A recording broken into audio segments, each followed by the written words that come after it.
Hello everyone, welcome back to the English winners army. कैसे हो आप सब? स्वागत है आपका अपने यूट्यूब चैनल पे। तो फ्रेंड्स, हमारी हनी सकल की सीरीज़ चल रही है एंड उसी का 5th चैप्टर हम डिस्कस करने वाले हैं इस वीडियो में, जिसका नाम है a different kind of school. Chapter को शुरू करने से पहले फ्रेंड्स देखते हैं बिफोर यू रीड में क्या लिखा हुआ है। Do you know these words? क्या तुम इन वर्ड्स को जानते हो? इफ़ यू डोंट, अगर तुम नहीं जानते हो, फाइंड आउट देयर मीनिंग्स, तो उनके मीनिंग्स को ढूंढो। पहला वर्ड है बैंडेज। बैंडेज यानी पट्टी। और क्रच, क्रच यानी बैसाखी। बैसाखी का सहारा लेके वो लोग चलते हैं जो चल नहीं पाते हैं या जो लंगड़े होते हैं। एंड क्रिपल, क्रिपल फ्रेंड्स अपंग जो बच्चे होते हैं, हैंडीकैप्ड होते हैं, उनको बोलते हैं ऑनर। ऑनर यानी सम्मान। और मिसफॉर्च्यून यानी दुर्भाग्य, मतलब कोई दुर्घटना घट जाती है, उसको बोलते हैं। एंड सिस्टम, जो हमारी प्रणाली है, ये पूरा जो सिस्टम है, उसको बोलते हैं। Look at the pictures in this unit and guess in what way this school may be different from other school. तो ये जो पिक्चर है फ्रेंड्स, इसको ध्यान से आप देखो और गेस करो कि जो स्कूल है, चैप्टर का नाम है ना a different kind of school, तो किन मायनों में जो ये स्कूल है ये डिफरेंट है बाकी स्कूल से। तो पिक्चर के अकॉर्डिंग अगर हम देखें तो ये जो लड़की है, इसने अपनी आंखों पे पट्टी बांधी हुई है। अब ये पता नहीं क्यों बांधी हुई है, ये तो चैप्टर को देखने के बाद ही पता लगेगा। तो चलो स्टार्ट करते हैं अपना chapter. I had heard a great deal about Miss Beam's school, but not till last week did the chance come to visit it. तो जो ऑथर होते हैं वो ये कहते हैं कि मैंने मिस बीम एक लेडी है जो ये स्कूल चला रही होती है, और वो कहते हैं कि उन्होंने मिस बीम के स्कूल के बारे में बहुत बड़ी बड़ी बातें सुनी हैं कि ये बहुत ही डिफरेंट स्कूल है बाकी स्कूलों के हिसाब से, लेकिन लास्ट वीक तक उन्होंने सिर्फ सुना था, खुद महसूस नहीं किया था, क्योंकि वो इससे पहले उनको कभी मौका नहीं मिला। तो लास्ट वीक उनको मौका मिला स्कूल के अंदर एंटर करने का और वहाँ पे आने का। When I arrived there was no one in sight but a girl of about 12। तो वो बोलते हैं कि जब वो स्कूल में एंटर करते हैं तो पूरे स्कूल में वहाँ पे उनको कोई भी दिखाई नहीं देता है, बस उनको एक लड़की नज़र आती है। वो करीबन 12 साल की थी। Her eyes were covered with a bandage and she was being led carefully between the flower beds by a little boy who was about 4 years younger। तो वो कहते हैं कि वो जो लड़की है ना, उस लड़की की आंखों पे पट्टी बंधी हुई होती है और वो फ्लावर बीड्स, मतलब कि ग्राउंड के आसपास जो हैं फूल उगे हुए हैं, फूलों की क्यारियां हैं, उनके उनके उनके किनारे किनारे से वो जा रही होती है एक लड़के की सहायता से। और वो जो लड़का है वो करीबन उस लड़की से 4 साल कुछ छोटा होगा। She stopped and it look like she asked him who had come. तो फिर वो अचानक से वो लड़की है ना, वो रुक जाती है, मतलब जिस तरीके से वो रुकती है ऑथर को ये लगता है वो कि वो लड़की है ना पूछ रही है कि कौन आया है।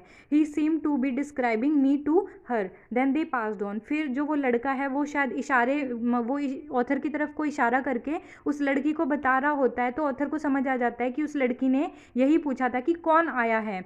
और वो जो लड़का है वो उस लड़की को एक्सप्लेन कर रहा है कि भाई ऐसे ऐसे कोई आदमी आया है, और इतना होके फिर वो दोनों वहाँ से चले जाते हैं। Miss beam was all that I had expected. Middle aged, full of authority yet kindly and understanding. जो मिस बीम जो लेडी है जिनके बारे में जितना कि ऑथर ने सुना था वो करीबन कुछ ऐसी ही है। मिडल एज्ड है, ज़्यादा ओल्ड भी नहीं है, ज़्यादा यंग भी नहीं है, कुछ 30-40 के आसपास उनकी एज होगी। और her hair was beginning to turn grey, और जो उनके बाल हैं अब वो हल्के हल्के वाइट होने शुरू हो गए हैं। And she had the kind of plump figure that is likely to be comforting to a homesick child. तो अब जो उनका जो फिगर है वो ज़्यादा पतली भी नहीं है, बहुत ज़्यादा मोटी भी नहीं है, मतलब ठीक उनका फिगर है। उनका मतलब थोड़ा सा बेली फैट निकला हुआ है जो नज़र आ रहा था उनकी ड्रेस से। और I asked her some question about her teaching method which I had heard very very simple. तो वो जो ऑथर होते हैं वो मिस बीन से पूछते हैं कि उनका किस तरीके का टीचिंग मेथड है, और जब वो बताती है टीचिंग मेथड के बारे में तो उनको कुछ डिफरेंट नज़र नहीं आता है, सिंपल ही जैसे और स्कूलों में टीचिंग मेथड यूज़ किया जाता है कुछ वैसा ही वो बताती है। No more than is needed to help them to learn how to do things. Simple spelling, adding, subtracting, multiplying and writing. The rest is done by reading to them and by interesting talks during which they have to sit still and keep their hands quiet. There are practically no other lessons. तो वो मतलब वहाँ पे कुछ ऐसा कोई different method उनको नहीं दिखाई देता है, वही सिंपल जो स्पेलिंग, एडिंग, सब्ट्रैक्टिंग, मल्टीप्लाइंग, यही चीज़ें सिखाई जाती है। और एक बार सिखाने के बाद बच्चों को कह दिया जाता है कि अब तुम इनको अच्छे से रीड करो, अपने हाथों को क्वाइटली टेबल के ऊपर, डेस्क के ऊपर रख के और रीड करो। और इंटरेस्टिंग मतलब कि मज़ेदार बातों से, टॉक्स, आप कॉन्वर्सेशन करते करते वो समझाते हैं बच्चों को। तो ये एक बहुत ही इंटरेस्टिंग उनको लगा आइडिया कि बच्चों को पढ़ाने का, इजी तरीके से उनको समझाने का। The real aim of this school is not so much to teach thoughts as to teach thoughtfulness, kindness to other. तो जो ऑथर है वो जिस तरीके से मतलब देखते हैं कि बच्चों को जिस कैसे पढ़ाया जा रहा है, तो वो ये देखते हैं कि जो स्कूल का जो रियल मेन मोटिव है वो बच्चों को बस सिखाना ही नहीं है, पढ़ाना ही नहीं है, चैप्टर्स पढ़ा के ख़त्म करना नहीं है। सबसे मेन उनका जो मोटिव है वो ये है कि एक आदर्शवादी बनाना है बच्चों को, कि वो औरों के प्रति काइंडनेस बरते, मतलब व्यवहार उनका थोड़ा पोलाइट हो, काइंड हो, एंड वो एक रिस्पॉन्सिबल सिटीज़न बने बड़े होके। ये मेन मोटिव था स्कूल का। Look out of the window a minute will you. I went to the window which overlooked a large garden and a playground at the back. What do you see? Miss Beam asked. तो जो miss beam है वो author को कहती है कि तुम एक बार विंडो से बाहर देखो। तो जब ऑथर विंडो से बाहर देखते हैं तो उनको एक बड़ा सा गार्डन दिखाई देता है और एक प्लेग्राउंड है स्कूल के बैक यार्ड में, मतलब स्कूल के बैक साइड को एक बड़ा सा प्लेग्राउंड भी है। तो मिस बीम पूछती है कि तुम्हें क्या नज़र आया? I see some very beautiful grounds, I said, and a lot of jolly children. It pains me, though, to see that they are not all so healthy and active looking. When I came in, I saw one poor little girl being led about. She has some trouble with her eyes. Now I can see two more with the same difficulty. And there's a girl with a crutch watching the others at play. She seems to be a hopeless cripple. तो वो जो author होते वो ये बोलते हैं कि मैंने एक बहुत ही ब्यूटीफुल ग्राउंड देखा जहाँ पे बहुत सारे बच्चे, अरे यार एक और मैसेज, जहाँ पे बहुत सारे बच्चे हैं वो खेल रहे हैं ग्राउंड में, लेकिन उनको देख के ना मुझे बहुत ही ज़्यादा दुख हो रहा है, क्योंकि उनमें से कुछ बच्चे ऐसे हैं वो हेल्दी नहीं हैं और एक्टिव नहीं हैं। और वो ऑथर कहते हैं कि जब मैंने स्कूल के अंदर एंटर किया था ना, तो मैंने एक लड़की को भी देखा था, शायद उसकी आंखों में कुछ प्रॉब्लम थी, वो देख नहीं पा रही थी, उसकी आंखों पे पट्टी बंधी हुई थी। और ऐसे ही दो बच्चे अब मुझे ग्राउंड में देखने को मिल रहे हैं जिनकी जो देख नहीं सकते हैं। और एक लड़की तो मुझे ऐसी दिख रही है ग्राउंड में जो बैसाखी का सहारा लेके चुपचाप खड़ी हुई है, और वो और बच्चों को जब खेलते हुए देख रही है तो वो थोड़ी होपलेस नज़र आ रही है कि काश वो भी खेल पाती। Miss Beam laughed. Oh no, she said. She's not really lame. This is only her lame day. The others are not blind either. It is only their blind day. तो ये जो ऑथर की ये बात सुन के कि वो इन हैंडीकैप बच्चों को देख के थोड़ा दुखी हो गए हैं, तो ये बात सुन के जो मिस बीम होती है ना वो ज़ोरों से हंसने लगती है और बोलती है, अरे नहीं नहीं, वो लड़की लंगड़ी नहीं है और उसका बस आज लेम डे है। और जो बाकी बच्चे जिनकी आप बात करें कि वो ब्लाइंड है, तो वो भी ब्लाइंड नहीं है, आज उनका ब्लाइंड डे है। I must have looked very surprise for she laughed again. तो उनकी मिस बीम की बात सुन के जो ऑथर है वो एकदम से शॉक हो जाते हैं, हैरान हो जाते हैं, और उनके हैरानी के एक्सप्रेशन देख के ना जो मिस बीम होती है वो और ज़ोर से दोबारा हंसने लग जाती है। This is a very important part of our system to make our children appreciate and understand misfortune. We make them share in misfortune to.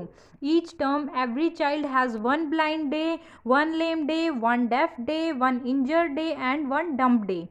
During the blind day, their eyes are bandaged absolutely and they are on their honor not to peep. The bandage is put on overnight so they wake blind. This means that they need help with everything. Other children are given the duty of helping them and leading them about. तो वो ये बोलती है कि ये हमारे system का ये बहुत ही इम्पोर्टेंट पार्ट है, बहुत ही इम्पोर्टेंट रोल प्ले करता है कि हम अपने बच्चों को सिखाएं अच्छे से कि कभी भी हमारे साथ कोई भी दुर्घटना घट सकती है, और जिन लोगों के साथ ऑलरेडी ये मिसफॉर्च्यून हो गया है, ये दुर्घटना घट चुकी है, तो वो कैसा फील करते होंगे, हम ये अपने बच्चों को सिखाते हैं। और हमने अपने बच्चों में बांटा हुआ है, एक ब्लाइंड डे, एक लेम डे और एक डेफ डे। ब्लाइंड डे पे उनकी आंखों पे पट्टी बांध दी जाती है पूरे दिन के लिए। लेम डे पे वो सिर्फ और सिर्फ बैसाखी का सहारा लेकर ही चलते हैं। और डेफ डे यानी वो अपने आप को मतलब कि बिल्कुल ही ऐसा, मतलब पूरे दिन वो ऐसे रहते हैं कि उनको कुछ भी सुनाई नहीं दे रहा है जैसे। और एक इंजर्ड डे होता है जिसमें हम उनके या तो पैर को बांध देते हैं पूरे दिन के लिए या हाथ को बांध देते हैं। और एक डम्ब डे जिसमें वो कुछ भी बोल नहीं सकते। ब्लाइंड डे के लिए ना हम रात को ही सुबह होने से पहले उनकी आंखों पे पट्टी बांध देते हैं, ताकि जब वो सुबह उठे तो उनको पहले से ही मतलब कि कुछ भी ना दिखाई दे रहा हो। और ये बच्चों को हम सिखाते हैं कि तुम सम्मान से अपनी अपनी ड्यूटी को निभाओ, चीटिंग ना करो। और मतलब इस, और हम ना जब ये उनका डेफ डे, ब्लाइंड डे ये चल रहा होता है, तो हम बाकी बच्चे जिनका ये जो नॉर्मल डेज पे हैं उनको, उनकी हम ड्यूटी लगाते हैं कि वो इन बच्चों की हेल्प करे हर चीज़ में। They all learn so much this way, both the blind and the helpers. तो जो ब्लाइंड होते हैं बच्चे जिनका ब्लाइंड डे चल रहा है, और जो हेल्पर्स होते हैं, दोनों ही बहुत कुछ सीखते हैं। There is no misery about it, Miss Beam continue. तो जो मिस बीम है वो ऐसे ही अपनी बात कंटिन्यू करती है और आगे कहती है, every one is very kind and it is really something of a game. तो जितने भी बच्चे हैं ना वो बहुत ही ज़्यादा काइंड है, और एक तरीके से ना वो इस चीज़ को एक गेम की तरह लेके चल रहे हैं। Before the day is over though even the most thoughtfulness child realises what misfortune is. तो जैसे जैसे दिन ख़त्म होता है, दिन ढलना शुरू होता है, तो बच्चों को बहुत सारी अच्छी अच्छी चीज़ें सीखने को मिलती हैं, और वो बहुत चीज़ें रियलाइज़ करते हैं कि जब किसी के साथ कोई दुर्घटना घटती है तो उसके साथ क्या क्या चीज़ें बीतती है, क्या क्या प्रॉब्लम का उसको सामना करना पड़ता है।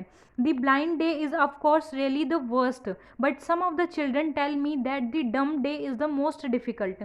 मैं मानती हूँ कि जो ब्लाइंड डे होता है ना वो बहुत ही ज़्यादा वर्स्ट होता है, बहुत ही ज़्यादा भयंकर और ख़तरनाक होता है। लेकिन बहुत बच्चे ऐसे हैं जो मुझे ये कहते हैं कि मैम ब्लाइंड डे से ज़्यादा डिफ़िकल्ट हमको डम्ब डे लगता है। We can not bandage the children's mouth, so they really have to exercise their will power.